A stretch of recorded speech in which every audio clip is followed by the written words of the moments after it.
Hello and welcome to the first episode of Dojo Live this week. It is Tuesday, May 23rd, 2023, and my name is Kim Lantis. Joining me as co-host is America Guerrero. Hey Kim, hey Adrian. Adrian, what are we going to say? Are we doing English today, Spanish today? Whichever works for you. Whichever works. We're going to do this in English because the majority of our audience are English speakers. Okay. But our guest today is Adrian Marquez, who is the founder of Agaru. Adrian, thank you so much for joining us all the way over in the East, Toronto. It's going to be a great conversation today. Well, thank you very much for having me. I'm always happy to spread the word. Awesome. So today's conversation is really about helping talent rise, focusing on gratitude, tech, and hospitality, specifically for a social impact. But before we dive too deep, we do really kind of want to get to know you better, Adrian. What's your story? What's your passion? And what sort of led up to the founding of Agaru? Well, thank you, Kim. I started in hospitality when I was very young, and somewhere along the ways, it was going to be part of my studies, and I ended up going to university and staying in hospitality just when I finished college. And 20 years later, I'm still in hospitality. I did finish university though, which my mom was very proud of, and I'm very happy about too. And university, I came across the studies of a particular gentleman, Philip Bourgeois, that actually went and lived with crack dealers in the ghetto in New York City to understand why people do it. It's fascinating research because nobody could figure out why.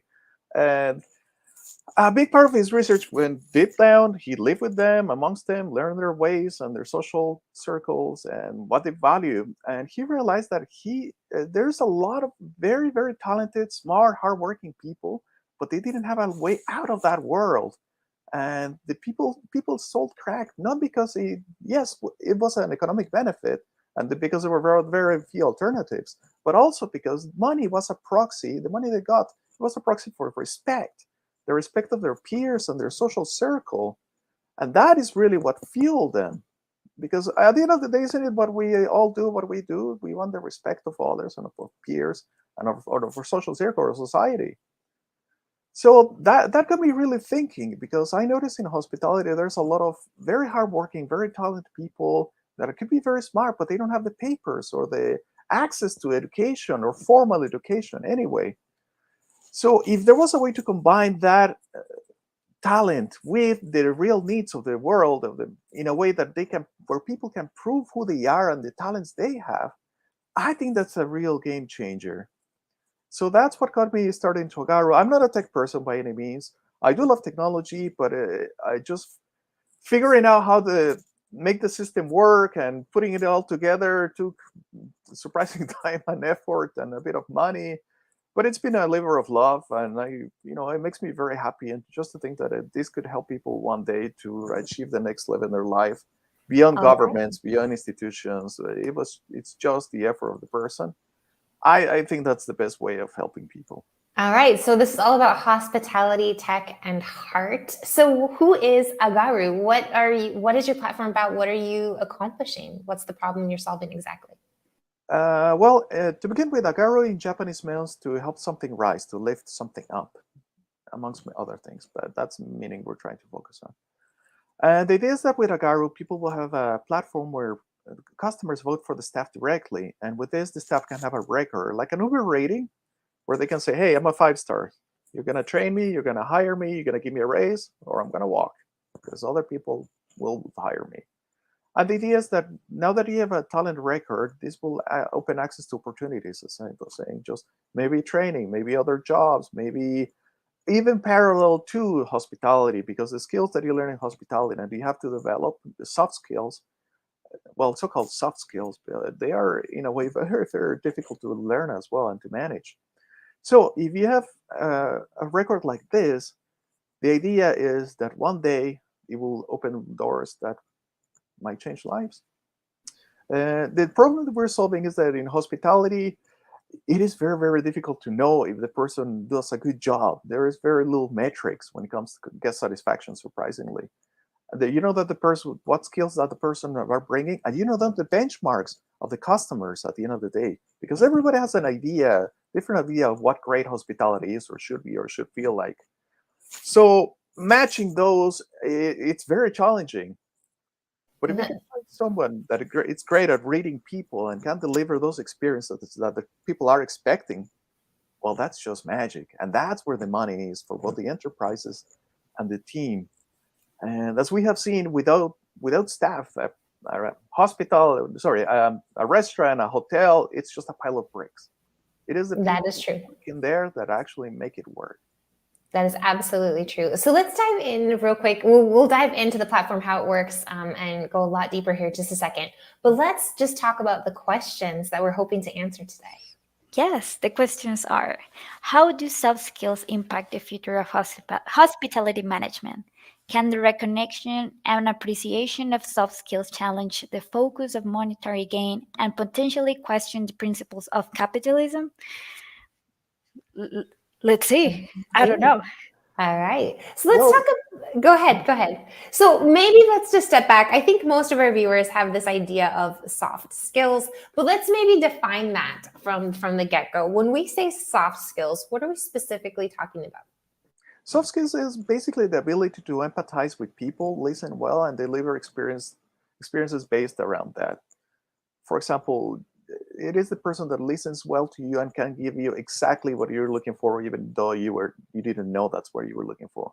It's a bit of sales, it's a little bit of psychology, but it's also a very human. It takes a very human spirit in a way, or learning how to tap into that. And the soft skills are considered unmeasurable because there's no real test that you can do on people, right? At the same time, they are not something. It's not coding, and not every interaction is going to be exactly the same. So you have to have that particular awareness to develop and to deploy your talents, your I think previous it's knowledge. interesting that you use the word deploy, because in some ways there might be an innate nature to some people who are better at the soft skill side, but there's Yeah, also something that we have to activate, right? Or deploy. I mean, I do no longer do, but I worked as a caterer for many years. I've worked as a waitress for many years. And obviously there's days like anyone and anything where you're just like, I'm not feeling it today. I'd rather not. But when your sure. livelihood depends on it, and especially in a tip culture, right, we have to activate these soft skills. And it's awesome to be able to be recognized for that. I remember always thinking when I was serving people, and especially in the higher end places, this might be, maybe I'm wrong in this, but I remember thinking I could always get a sense of the customers that I was serving who had previous work in places like this, who sort of made themselves versus being born into where they are today, right? I think there's something else that we feel differently, and that maybe comes down to empathy. I What's your think take on that? it's what it comes down to for sure. Once you walk the hospitality shoes, it would be very, very hard or not right if you can't empathize with people that work in the trade. Something that I haven't experienced, I was born in Cancun, and is that hospitality is not the same when you are in the south of the country, here in Mexico, and it is different when you go north. Well, something that I saw when Interesting. I went to Chihuahua is that hospitality, the way that you communicate with people, it's different. And for example, in Cancun, if you want to survive, if you want to get really good tips, you have to be really smiley person. You have to be so human person if you want to get more money. So this question, the capitalism, that the principles can change. How does it work? It depends with the human behavior, depending on where are they located, or how does it work? I think hospitality in general. Well, I used to work with a chef that Chris McDonald years ago. That he said that hospitality is not a hobby. Right? It takes a special character and a special type of person in a way. Now, to transform the exchange of goods for services, I think it's going to be more on the how do people relate to the companies, how the companies understand the staff. Because once we give staff a proof of they have very particular talents that are worth money, because somebody who's like so you say very hospitable, very engaging with the person, and they make them feel very welcome, those people will return, like absolutely. Absolutely. And if you get bad service, there is no amount of decor or the this or the chef or that or the other. It's not going to work. The money really is in the human interactions. Now, Yeah, it does come down to service. absolutely, absolutely. And then, so if we can give people a proof of their skill, again, we're starting at a very different conversation. It's not just, oh, I just need to find 10 people. No, you're going to find the best people that you can, and you're going to take your chances. Either people are rated a little less, you're going to pay them a little less and take a chance, or you're going to pay, just go to the top and hire the best that you can. And those people are going to have a very different livelihood and potential as well. For sure. So let's talk about how we're able to make people who work in the hospitality industry marketable. How does Agaru work? What does this platform look like, and how can we encourage, our listeners and others to participate in this? Yes, the idea is that everyday customers, wherever you go, could be a coffee shop, could be a restaurant, could be high end, could be the taco place in the corner, that they just do a great job. They're hospitable, they're fun, and you want to go back again and again. So you go onto the platform, onto Agaru, and you vote for either the person that served you or you vote for the team in general. Either counts. With this, we start a record, and it's all in autocomplete. You start punching in the address or the location, and it will pop up from assisted by Google.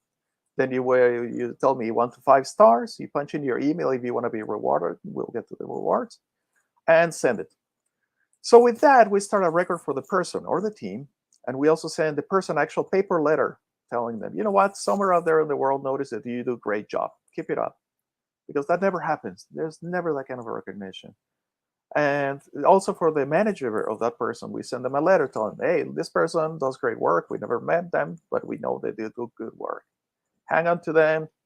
They're a superstar. And then the person receiving the staff gets on a QR code. With that, they could create a profile on our system, a little more thorough. So where have you worked? Where are you working now? Maybe a picture. And with that, people can vote for them directly.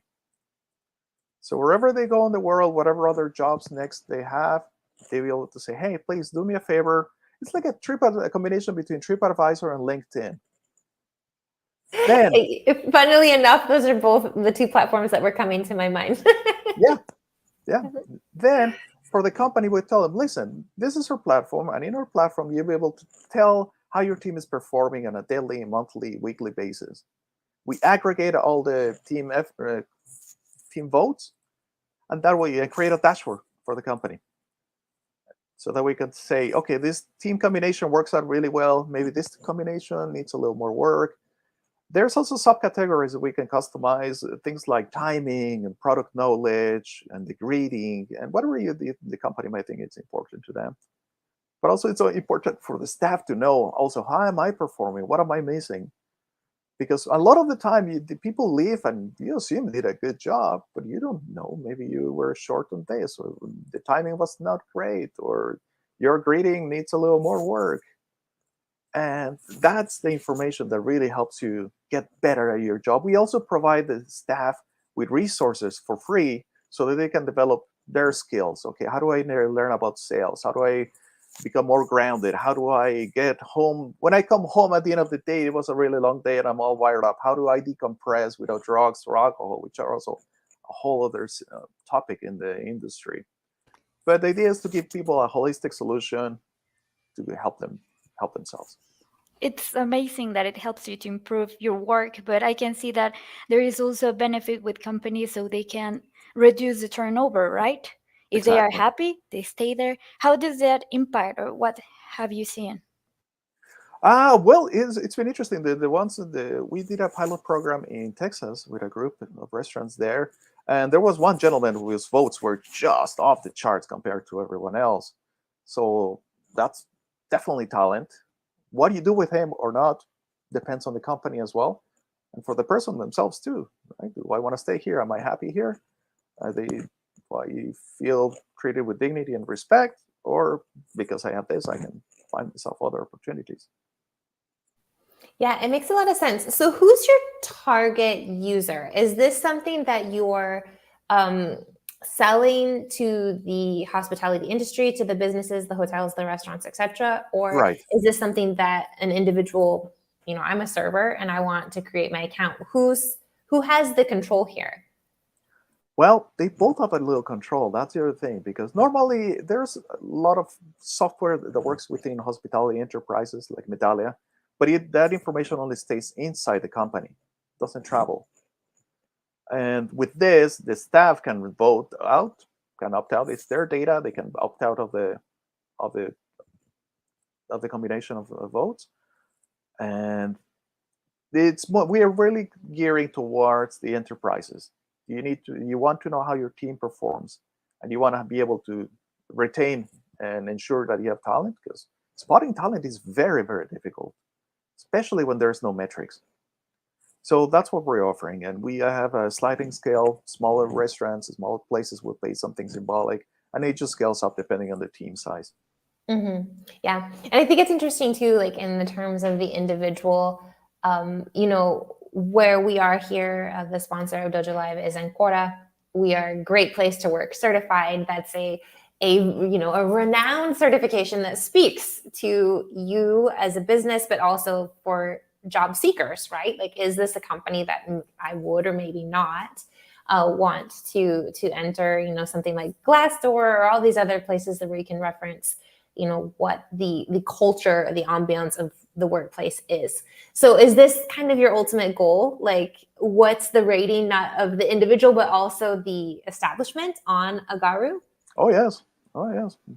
There's nothing to stop you from voting for your boss as well. And again, feedback is hard to get and hard to receive, but it's an important part of how a company works and what makes it work better.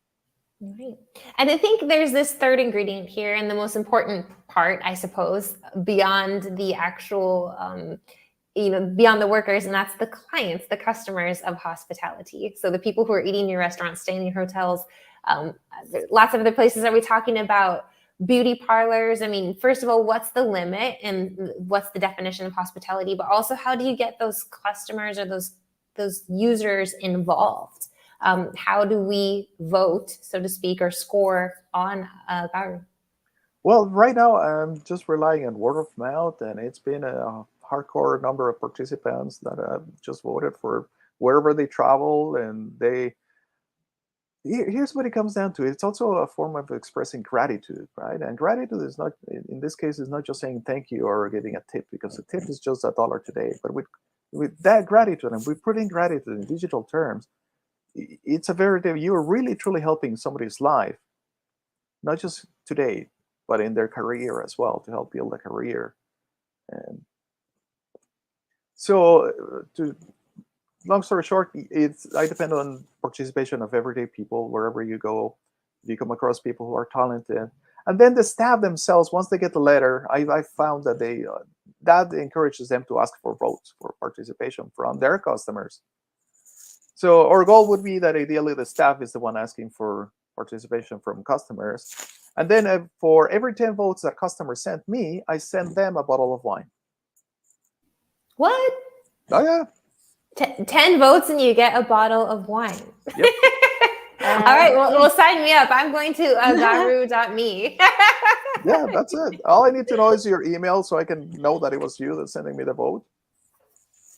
Down the road, we will have a little more sophisticated system to keep track of that. But yeah, 10 votes. And the more you vote, of course, the wine gets a little better and better. One of my friends now gets a grower champagne, and he's pretty happy about that. So, what a good service.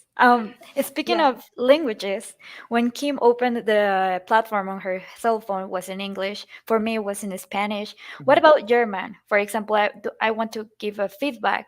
Is the platform translating everything, or how does it work? no, for now, we only have it in Spanish, in English, and Italian. I might do German in the future, but it's to be determined. And I sent the letters in English. So I've had votes from 17 countries at this point, from hundreds and hundreds of letters went out to the world, all in English. So hopefully they found someone that speaks English and could translate for them and, tell them, hey, you did a great job. Keep it up. I love it. Is there the opposite of this? You did a great job. I love it. This expressing gratitude. But is there also the flip side of I was not satisfied? And these are the things that you could do to do better. I mean, how are we creating sort of that candor as well? Yes, I try to be gentle about it, but sometimes people need to hear it, right? And tell them, listen, they did not have, they was not the best experience possible, and come to the site. Here are resources that can help you improve your skills.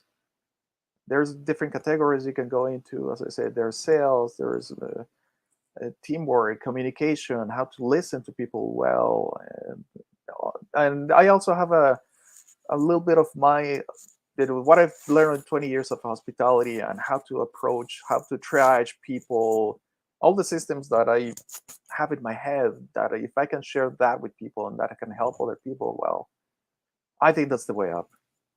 So hospitality is everywhere, right? In every vertical, you will find that there is a customer service element. So you don't need to be necessarily a hotel to have this platform. It could be gaming, tech, agriculture, everywhere. I don't know about agriculture, but retail for sure. As we were saying, hairdressers, massage therapists, all of those people that still interact with people. And that would be definitely one of the ways we can do about it. Perfect. Who do you find you're most involved with? I mean, when I think of hospitality, and maybe it's just because of my background in, as a server, as a waiter, waitress, what are we called now? I don't even know the PC term. It's been a long time, server. Yeah, or a hostess. I mean, most of what comes to my mind is restaurants or hotels. What else is out there in terms of who's using Agaru? Well, there's been beauty, cafeterias, okay. Coffee shops, retail. Somebody sent me votes for a bank in Burma. Yeah, a car mechanic apparently in Malaysia does really great work. I love it. Yeah, so there's lots of potential, lots of room for growth. And also a big part of what I want to do as well is once whatever comes in form of revenue is going to go back to the people that participate in the platform, especially the staff. For example, here in the developing world, $5 a month, it's nothing, right? It's really whatever, pocket change. But in a developing country, that could be really life-changing for somebody who is doing good on his work and is participating in the platform. So with that, I'm hoping that if we can encourage people, again, to improve themselves and to continue their education. Maybe it's not a formal education, but it is a form of education and training that they can do themselves on their own time. Yeah, and I think that's a good point. I mean, there is this idea of individuals where hospitality is their passion, this is their end all. And I think the individuals that you were speaking a bit to at the beginning as well, where it's like we happen to be in the hospitality industry because I'm not sure of where else is available to me. So do you have any I don't know if you're too early on still, or if there's sort of these success stories of maybe this revelation, right? Of like, wow, again and again and again, I'm being told that I'm great at X, Y, Z. You're great with my children or whatever that might be. And this eye-opening experience of maybe I should get into a path to become an educator, let's say, or whatever. Do you have any stories to tell like that at this point? It's a bit early, but I have come across people in the city that have gotten my letters, and they were like, "Oh my God, you know what? Your letter made my month, made my week, or whatever." They really made a little difference in their lives. Yeah, the motivation to get out of bed today. yeah, brighten their days in some kind of way. I love it. That's beautiful. We talked, I think we're coming to the final few moments of the show today, and I wanted to bring it back to you, Adrian, as an individual, entrepreneurship. I know you have, I think, between 20, 30 years in the hospitality industry. Agaru isn't your first rodeo. What's this been like for you in terms of coming up with ideas, landing on something, and going through that adventure? Any kind of words of wisdom you might have for fellow entrepreneurs out there? it's a wild ride, but my grandma was also an entrepreneur, and so I've seen it before, and she was always an inspiration to me. She was way ahead of her time. And in many ways, now I'm seeing the same pattern. 10 years ago, I used to work for a startup, but we were trying to do food delivery on web portals. Super common now, right? But 10 years ago, the idea that it was possible just did not click in people's heads. The technology is not that much different, but it just didn't click. So now I'm seeing that as well. When I pitch Agaru to companies, they're like, "What do you mean people are going to vote for the team and they're going to have a record?" And it just seems too foreign in a way. So I know that it will work. I know that I'm early on, but one day it's going to be a standard. There's going to be a system like this somewhere around in the world. The United Nations also loved the idea, so we were considered, one of the top innovative startups in the world for hospitality. So I know I'm on the right track, but I've done other ventures. At one point I was selling wine to Japan. I exported Canadian wine to Japan, and that was a crazy ride too. I learned the whole from production cost to putting it on a shelf in Tokyo in a retail store, the whole bit. So that was my MBA in the School of Hard Knocks. Would I do it again? I don't know, to be honest, because it was a very expensive MBA, but I learned a lot, and also the importance of being just ready to learn new things and give it all your best and stay focused, because the entrepreneurship is going to be so many things thrown at you, things you didn't expect, the known unknowns as well, things that you have no way, you could have had no way of knowing, but it will happen, and you have to be ready for that too. Are, So if you have a high tolerance for risk, then go for it. If you don't, entrepreneurship is just not for you. That's are there any books that you recommend for those who want to start that entrepreneurial journey? There's Blue Ocean out there. Also, if there's a chapter in your city, Founder Institute, it was very, very useful for that. It's an accelerator. Then they take you through the paces of what is in an enterprise. It's a real grind, but a really, really great resource. Uh, I also like Setting the Table by Danny Mayer. It's a book in hospitality, but I think the lessons can travel quite well. All right, thank you. I guess my last question as we kind of move to sign off today is, what's your experience in let's talk about people, I guess, a little bit. Is this not just one more thing, right? I don't know if the general population is always, writing reviews, participating in TripAdvisor or other places. What is it about the humanity side or the individuals, or how can we encourage each other to actually look beyond ourselves and become more involved in the lives of the people around us, even if it's just for that 1 or 2 hours experience that we had with them? What does this say about people, humanity in general? That's a tough one. But yes, I think the interactions, as we develop more technology, we're going to have to be even more human, because we still do things and can do things that machines will never be able to.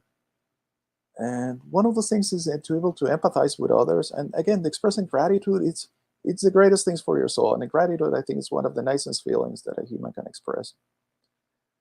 And again, you can say thank you to a machine, but the machine is never, nothing to a machine. But thank you to a human, and your the little effort that it takes for you to vote for a person in the system and tell them thank you and put it out on a digital form, it's going to be very, very important, and as I'm hoping, potentially life-changing for the better. I love that. I think you're right. Even as technology grows, we're going to have to become more human, and hopefully the better side of humanity. Exactly. I love it. Absolutely. Well, thank you, Adrian, so much for sharing your experience with us, your knowledge with us, for sharing all about Agaru with us. For those viewers out there, check it out, agaru.me. And you can go ahead and vote for the individuals who have helped you have a better day, and let them know that you can make their day better, right? With a thank you, a sign of gratitude, and vote 10 times and you get that bottle of wine as well. Yeah, everybody wins. Everybody wins. Perfect. Yes. Stick around, Adrian, as we go off air here in just a minute. But before we do, we'd like to share what we've got coming up tomorrow. Yes, tomorrow we're going to have a conversation with Mahav Khurana, head of data science and analytics at Rebuy. And the topic is going to be AI at the heart of sustainability. How can we unleash AI's potential to transform the circular economy for the greener tomorrow? Don't miss the show tomorrow at 10 a.m. Pacific. I love it. I mean, it's both a different spin, but both shows this week are very future forward thinking, I think. And that's a great coming out. Mm-hmm. Thank you again, Adrian. Thank you very much for having me. Yes. It was a pleasure.